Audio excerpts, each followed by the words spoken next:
Good day mga kabonyok. Andito na naman ang inyong lingkod na Squidward's World. At ang gagawin natin ngayong araw ay magbubuo na naman tayo ng speaker.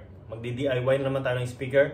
Bali itong speaker na to pala mga kabonyok, pagkatapos natin mabuo, kung interested na bumili nito, ibebenta natin.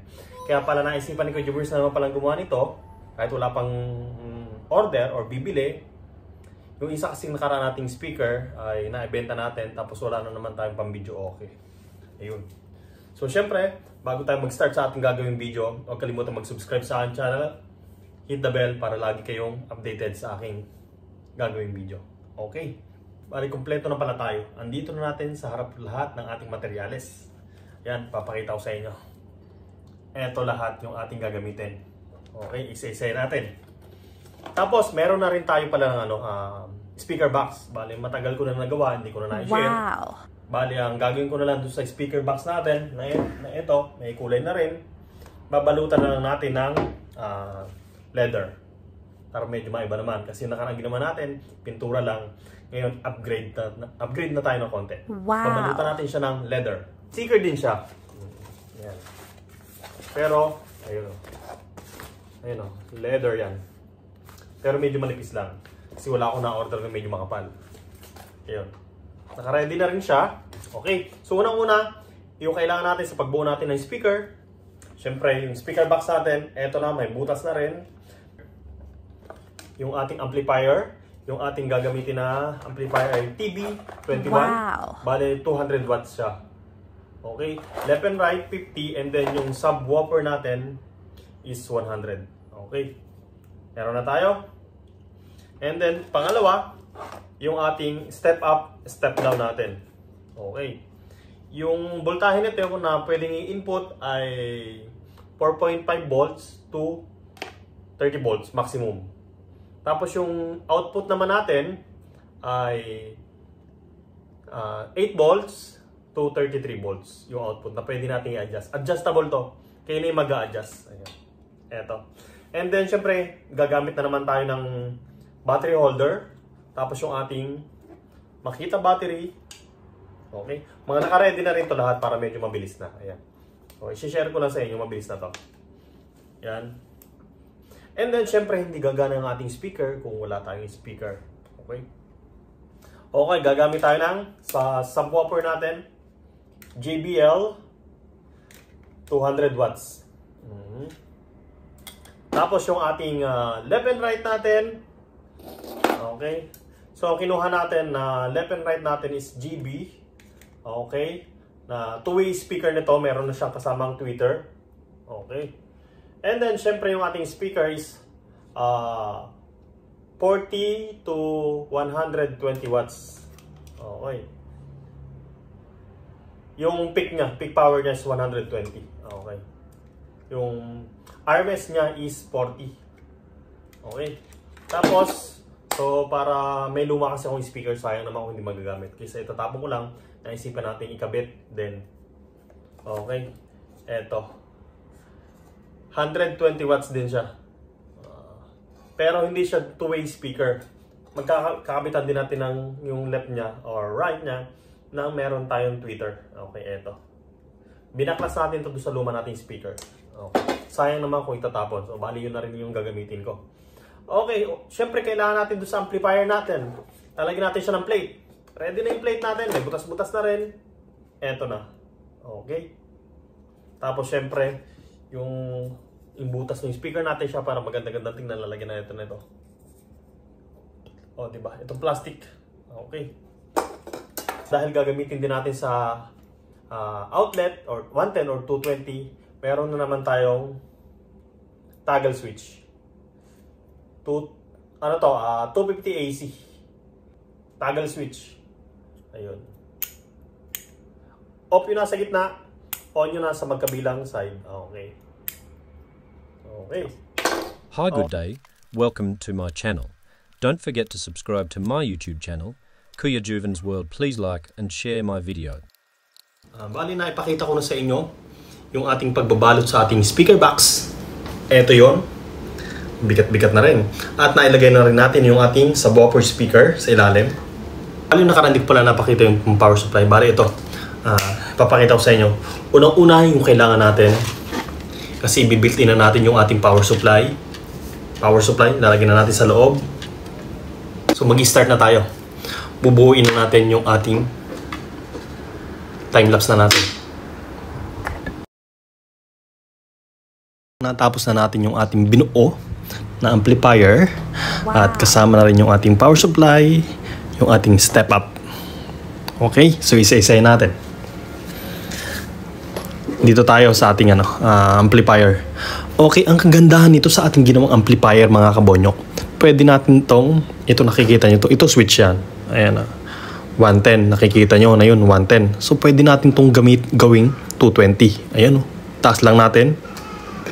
Ayan 220. So na dahil nandito tayo sa Taiwan, 110 lang tayo. Ayan. Tapos, ito yung AC natin. Tapos yung ating switch. Ito yung ating auxiliary. Okay? Ito yung... Hi, good day. Welcome to my channel. Don't forget to subscribe to my YouTube channel, Kuya Juven's World. Please like and share my video. Mga kabonyok, natapos na natin yung ating speaker.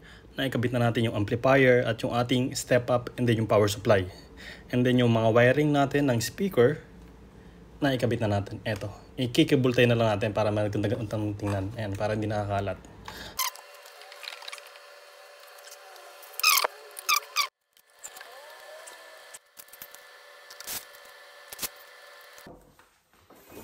Ayan mga kabonyok, ito yung ginawa natin na portable speaker. Medyo mabigat-bigat din pala.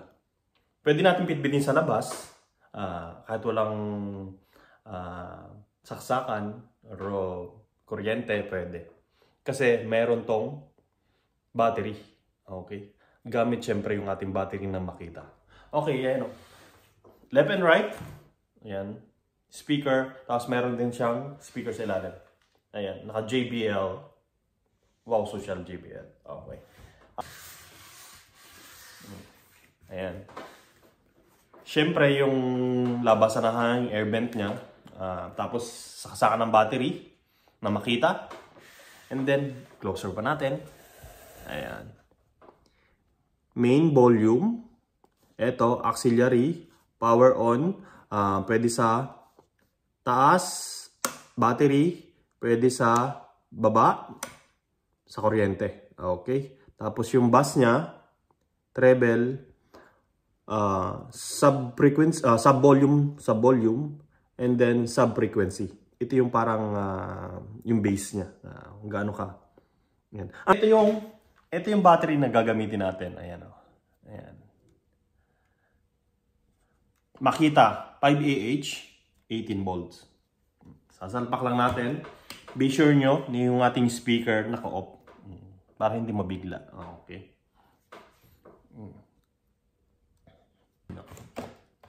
Ayun. Ganyan ang itsura niya ng ating speaker. Siyempre, susubukan din natin yan na nakasaksak. Ito. Siyempre, mamaya na. Subukan muna natin yung battery. Kabonyok, yung sa baba, ang battery. Tapos yung sa taas pala yung out AC. Okay. Ibaba natin. Ayan, nakita nyo, meron siyang light indicator dun sa gilid. Kita nyo. Ibig sabihin buhay na. Connected na tayo. So, hanap lang tayo ng no copyright music.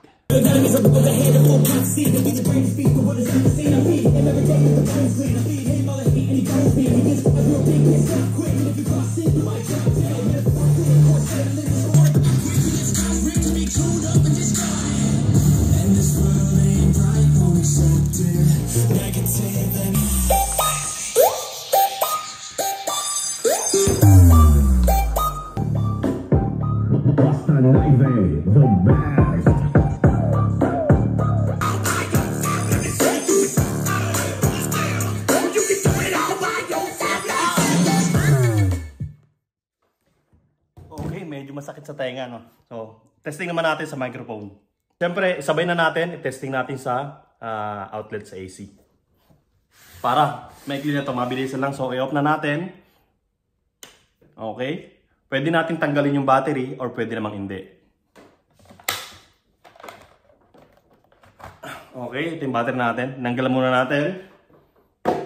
Okay, saksak natin sa AC. Ito, saksak natin sa AC. Power on. Tapos, i-taas natin. Ayan. Meron na ulit siyang light indicator. Hey, sound check. Okay. So, hinalang natin ang konti. Medyo masakit na sa tenga. Ayan, okay. Connected na yung cellphone natin dun sa microphone.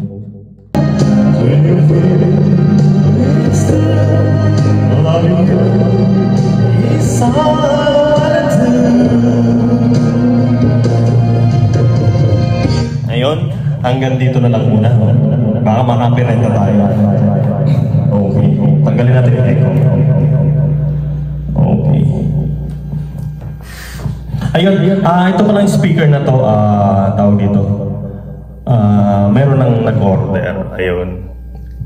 So, kukunin na lang niya. Bale, tinatapos ko lang yung pag-vlog. Ayun, kukunin na yan. Ayun, sa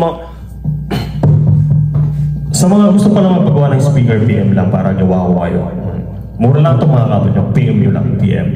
PM nyo lang na ako. Or comment kayo sa video ko pala. Yan, comment kayo sa mga interesado. Kasi meron ako nakabang ng mga amplifier, speaker na gagawin natin. So hanggang dito lang. Huwag kalimutan mag-subscribe sa aking channel. Hit the bell para lagi kayong updated sa aking i-upload na video. Maraming salamat. Bye-bye!